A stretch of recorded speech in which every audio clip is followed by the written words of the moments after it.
Assalamualaikum warahmatullahi wabarakatuh. Dalam video kali ini saya akan menjelaskan mengenai perbedaan SBMPTN, SNMPTN, dan seleksi mandiri. SNMPTN adalah seleksi nasional masuk perguruan tinggi negeri. SNMPTN merupakan salah satu bentuk jalur seleksi penerimaan mahasiswa baru perguruan tinggi negeri yang dilaksanakan secara serentak seluruh Indonesia.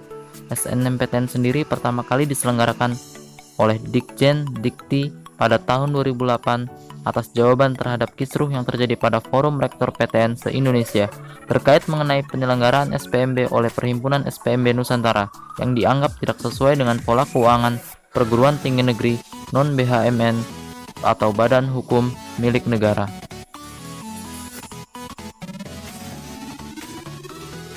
SNMPTN terdiri dari dua jalur, yaitu SNMPTN undangan seperti PMDK melalui nilai rapor dan SNMPTN tertulis dengan melalui ujian tertulis.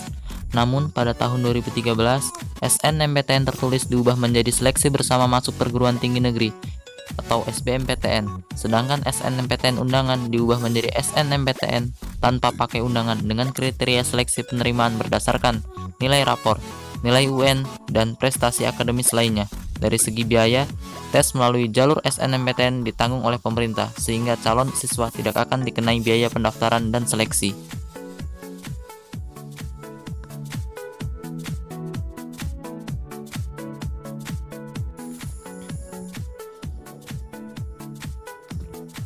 Pada tahun 2016, tes jalur SNMPTN membuat sebuah kebijakan yang mana kriteria calon peserta dikatakan memiliki prestasi unggulan apabila calon peserta tersebut masuk peringkat terbaik di sekolah pada semester 3, semester 4, dan semester 5 dengan ketentuan berdasarkan akreditasi sekolah sebagai berikut. Akreditasi A 75% terbaik di sekolahnya, akreditasi B 50% terbaik di sekolahnya, akreditasi C 20% terbaik di sekolahnya, sedangkan akreditasi lainnya 10% terbaik di sekolahnya.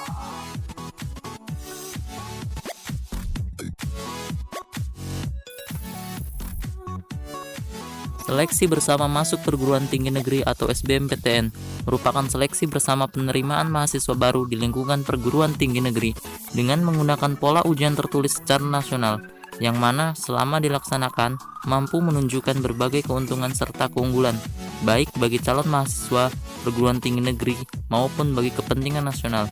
Bagi calon mahasiswa, ujian tertulis sangatlah menguntungkan karena lebih efisien, murah, dan juga fleksibel. Hal tersebut dikarenakan adanya mekanisme lintas wilayah.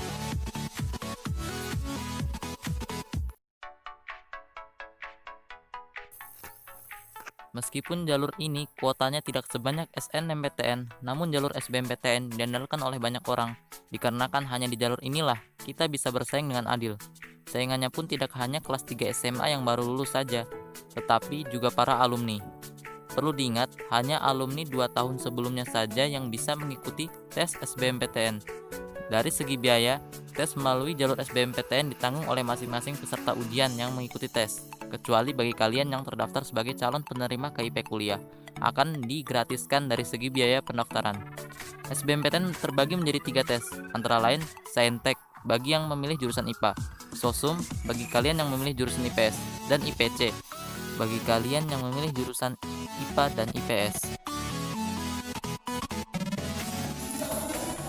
Jadi, pembagian kelompok tes bukan berdasarkan rumpun IPA atau IPS ketika kelas 3 SMA, namun berdasarkan jurusan apa yang kita pilih, di mana tiap kelompoknya terdapat tes kemampuan potensi akademik, berupa tes potensi akademik seperti bahasa Indonesia dan bahasa Inggris. Jika memilih Saintek, maka akan mendapatkan tes kemampuan dasar Saintek. Jika memilih Sosum, maka akan mendapatkan tes kemampuan dasar Sosum. Sedangkan jika memilih IPC, maka akan mendapatkan tes kemampuan dasar Saintek dan juga Sosum.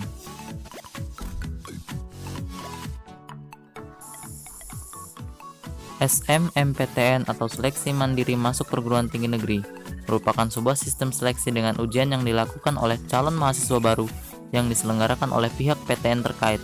Seleksi jalur ujian mandiri ini diselenggarakan oleh pihak institusi dalam rangka memberikan alternatif pilihan kepada mereka yang tidak lolos di jalur SBMPTN, SNMPTN, agar tetap bisa melanjutkan studi ke PTN. Mekanisme seleksi jalur ujian mandiri hampir sama dengan tes SBMPTN, yang meliputi tes kemampuan dasar, tes potensi akademik, serta tes kelompok Saintek dan juga Sosum. Hanya saja, materi ujian yang disajikan secara beragam, karena soal-soal ujian murni dikembangkan oleh pihak perguruan tinggi negeri masing-masing. Dari segi biaya, ujian mandiri mirip dengan SBMPTN yang mana biaya tes ditanggung oleh masing-masing peserta ujian yang mengikuti tes jalur mandiri, kecuali mereka yang terdaftar sebagai calon penerima KIP kuliah.